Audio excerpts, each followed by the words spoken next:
What's going on, Babylonians? It's me, Songs Raised, back with another synced video to bring to you, and today we are going to be looking at why the Crusher is the best Nano to rock in solo PvP. Looking at the default Nano, all the mods and upgrades you can grab, and tactics to be able to help take advantage of all the non-stop goodness our chunky boy can offer to you. So what are we waiting for? Let's get right into it. So if you've played Synced at all, you'll have experienced the tutorial with Deadcut showing off the basics of the game with movement and combat, but also how to sync your very own Nano, introducing you to the Crusher and what they can bring to the table. Bulky, fast, and dishing out a mean punch, the Crusher is the perfect tool at applying pressure to an enemy runner and being a bullet sponge to boot. Whether it's from the Crusher themselves or from the runner following in a close pursuit, the target is in for a world of hurt and should always fear this wrecking ball of a Nano coming their way. But it's not just about bulk when it comes to the Crusher, as they offer some nice utility both off and on your arm, so let's have a dive into those first. So let's say you start a game, you run to your nearest Nano horde and take down the elite to sync up, and here comes the roaring big boy ready to wreck some face. You press your recoil button and now you have a shiny Winter Soldier looking arm to carry him around, ready for your first engagement. Now while you're out looking for those firefights, the Nano is improving one of your main stats in this game by increasing your movement speed both in sprint mode and in walk mode. While it isn't a substantial boost to the point that Barry Allen will start giving you jealous looks, it does help you in many in-game scenarios and helps you with getting you started with Nerva, Radia and gear collections. The faster you collect Radia, the faster you have better armor for surviving fights, the longer your lives last to finish the match and push for that coveted first place. My favourite part of this movement speed though is the fact that it stacks with other speed boosting effects, with Layla's being the easiest one to proc. By taking damage or having a near miss, Layla has her speed boosted for a few seconds to help you get into cover or into a fight, but with the Crusher on your arm she does this much faster, allowing you to be a nuisance to any low fire rate snipers looking your way. Now there is also a way to boost your movement speed that the Crusher can help in, but we'll cover that in another section. It should never be underestimated how impactful this small detail of the Crusher's kit can be in firefights, and this alone makes them a great choice. But the fun doesn't just stop right there, as a second bonus is present in the Crusher, granting increased melee attack speed. Testing this out in the VR section with the Snake River Slammer Sledgehammer, the 3-hit string worked out to be around about 25% faster with the Crusher is on your arm.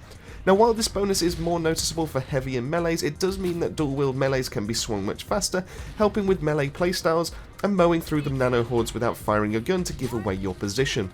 It will also help if you do get into a fist fight up close with another runner, giving you the advantage of striking first due to your faster melee animations. Now while this won't be as impactful compared to the bonus movement speed, it's still a welcome addition and may come in handy in a couple of situations. Now while the bonuses on offer for being on your arm are substantial, the Crusher excels when being sent out to patrol an area, and even more so when targeting another runner. The sight of a huge body heading head first towards you with a large health pool can be daunting and is usually enough to make a runner think twice about their position. But the main reason why this is useful is it will trigger a fight or flight instinct in the other player, with little time to think between the best course of action. Do you try to whittle down the health of the Crusher knowing a runner is going to take advantage of the distraction to flank and put bullets in you, or do you try to ignore the Crusher focusing on the runner while being slapped or in some cases staggered by the Crusher coming at you?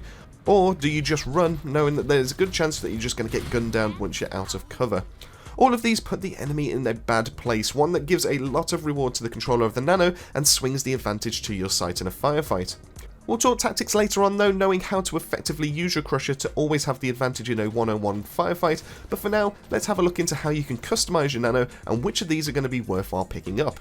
Now when it comes to exchange mods, all synced Nanos have 3 slots available each, and ones that allow you to modify how they behave or grant them new abilities. Now while 6 mods can be held at any one time, only 3 will be active at once, allowing you to be able to hold others to mix and match in the Meridian to tackle different challenges.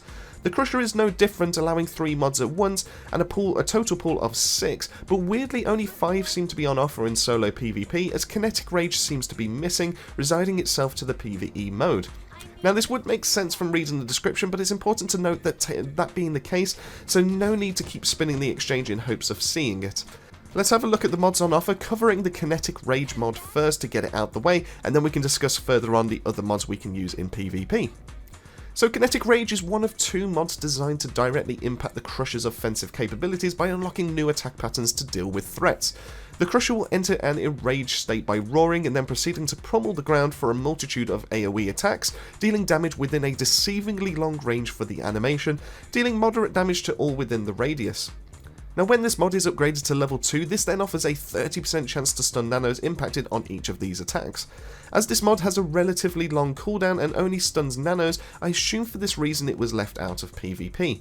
As there's nothing more to discuss in this video on this mod, let's just move on to the rest of the actual PvP mods.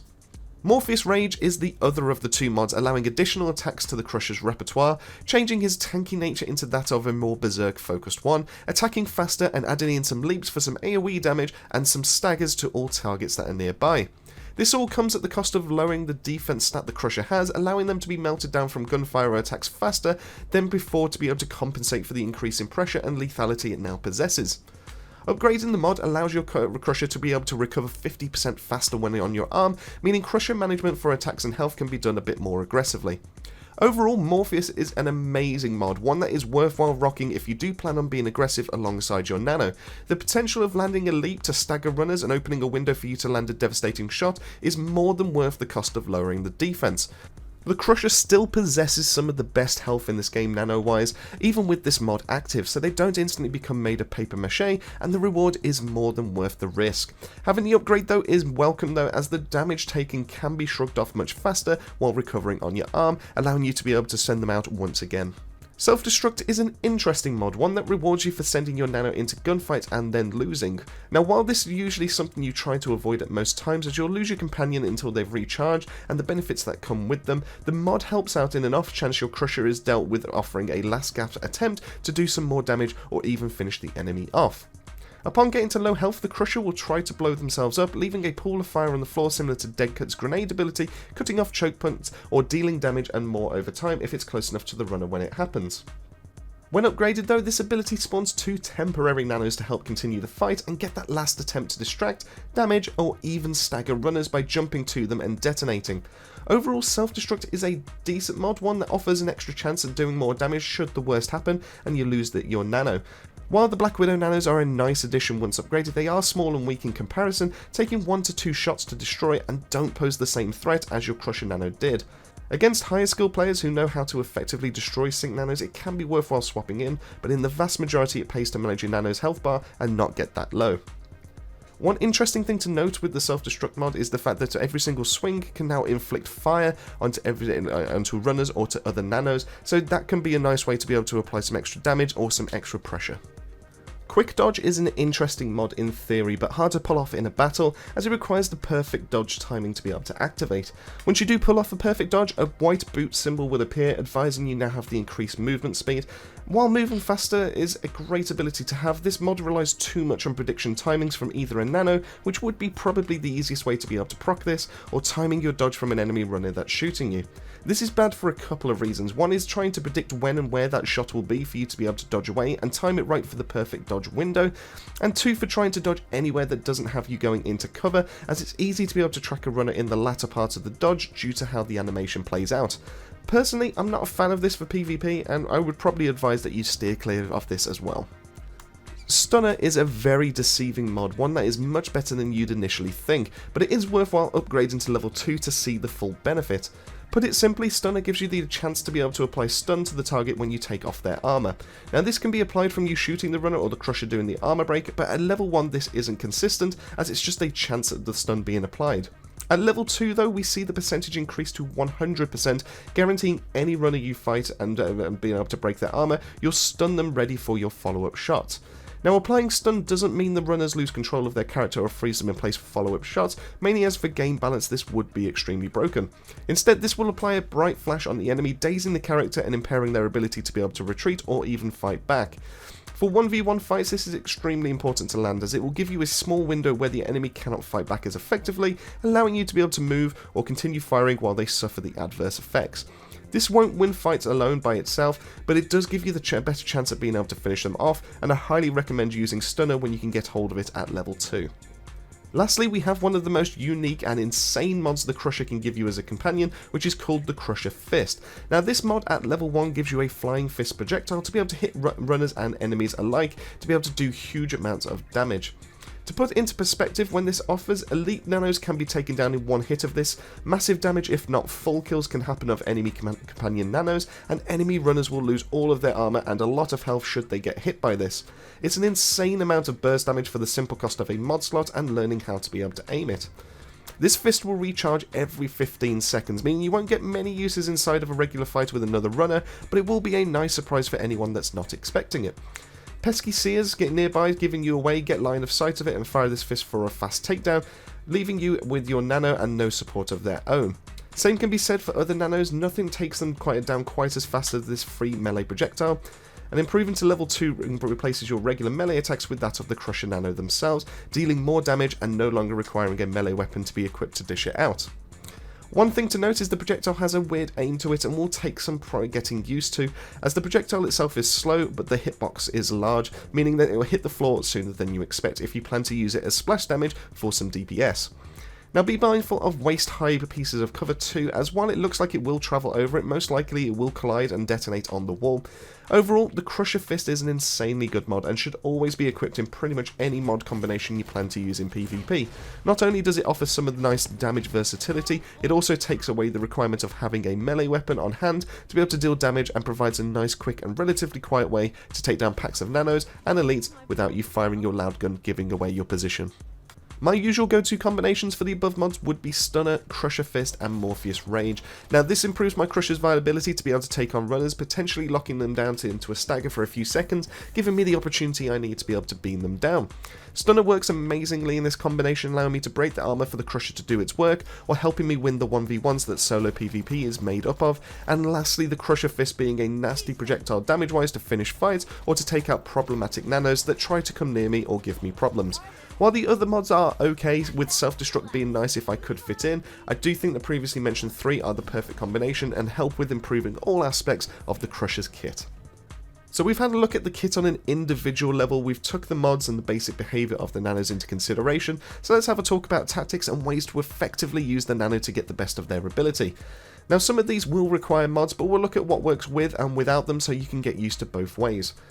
My first tip and first tactic is your Crusher Nano is a great way to increase your default speed. This can be useful for searching the Meridian for radius gathering, but also to get into and out of fights, or even rotations to find that flank. Sometimes the speed boost is enough to catch the enemy runner off guard, thinking you're in one location when you've broken line of sight and moved around far quicker than you could have expected. With this in mind, don't be afraid to call back your nano from its attack to be able to gain these bonuses. You can always send them back out when you've moved on, as there's no cooldown for being able to do so. Synced being in third person is especially useful for managing your companion, allowing you to be able to use and see over cover and around corners to give orders without exposing your player model. If a sniper has you pinned down and is slowly closing the gap, make sure to stay in cover, aim your crosshair at the enemy runner to send your Crusher their way and cause some panic. In this panic, you can utilise the time to move up or get into better cover and break the line of sight. Even if your nano dies in the process, you've effectively changed positions from where they last saw you, giving you a moment to catch them off guard. Morpheus Rage is insanely good when the Crusher gets within range to use on runners, allowing them to stagger the runner, hindering their ability to move, fight back or even stay in cover. If you have this mod, that can easily lead to an easy headshot of a sniper or a moment to get in quick with a shotgun blast. Whatever your loadout, staggers are insanely good to be able to use on other players, and it's worth trying to land one where you can. The Crusher's presence is known on the battlefield once it's deployed, way before it gets close enough to start throwing its punches. You can use this to your benefit by psyching out your opponent with a simple deploy and recall, making them play chicken with who will move first. If you are behind one piece of cover and another runner is looking your way waiting on two, throw out the deploy marker near the cover, giving the impression your Crusher is coming over their way to say hi, and once the runner makes that decision to move, you can recall for the speed boost to protect from further damage. This won't always work, but it is a safe move to make your opponent blink into making a move for you to then take advantage of. Most runners love the synergy with the Crusher's movement speed, with the likes of Ragnar getting in close for their wall hack ability, Deadcut for his usual shotgun loadouts, and Doc for fast treatment for downed runners, but no one benefits from the Crusher's kit more than Layla. Having a look into Layla's kit, it's easy to see why it works so well, with a melee focus perk in Healing Blade working nicely with Crusher's Fist, Blood Rush improving Layla's speed when shot at or hit, stacking on top of what the Crusher already offers on arm to get out of the firing lane as quickly as possible, but my real favourite has to be ability allowing Layla to turn fairly invisible, And using this is a decent ability on its own, making Layla not fully invisible but enough to lose trackers or other nanos should they lock on, but with the Crusher being the main focus, it's like having a mini version at all times to take the enemy's attention away. Having a large threatening body coming your way means it's easier to sneak around for a flank and much harder for enemies to spot an invisible threat sneaking up on them. For me, Layla and Crusher are an instant lock in solo PvP and work so well together. And lastly, remember your Crusher is a powerhouse. Not only does it have speed and health, it also has damage to boot if it gets close enough to be able to land them. Now, while Nanos do turn 1v1s into 2v1s easily enough, no situation is this more true than the Crusher. Most other runners will tend to gravitate towards Seer, and quite rightly so due to the Seer's stupidly strong wall scans, allowing players to see positions of other runners before engaging. But the one downside the Seer has is that people look over is that it's not a very capable fighter in most cases, meaning it's easily taken out by focus fire. It's easily distracted by a nano sent to fight it, and if you get into a fight in the open or close quarters, the Seer offers very little compared to the hulking tank that the Crusher is. Using this to your advantage puts you in a 2v1 situation in most cases, diverting the runner's attention and making that fight much easier for you. If any more tactics do come to light, ones that are worth adding to this list, I'll make sure to run a pinned comment so we can all benefit from the notes, but this pretty much wraps up everything I have, or everything I've discovered with the tactics section for now. And with all that, that is it on the video. This is the part where I want to hear from you. What is your go-to Nano for PvP runs? Are you a die-hard Seer player? Have you made the swap to Crusher? Or are you rocking one of the other two to be able to play differently? Let me know in the comment section down below. Massive thank you for making it this far into the video, and to the Babylonian family for their continued support. If you haven't already, come join us over on the Discord where we talk daily with the community, and we'd love to hear your views on other game titles as well as Synced, and the link can be found in the video description below. And with all that out of the way, it just leaves me to say, keep yourself safe, keep yourselves well, and I'll see you all on our next video.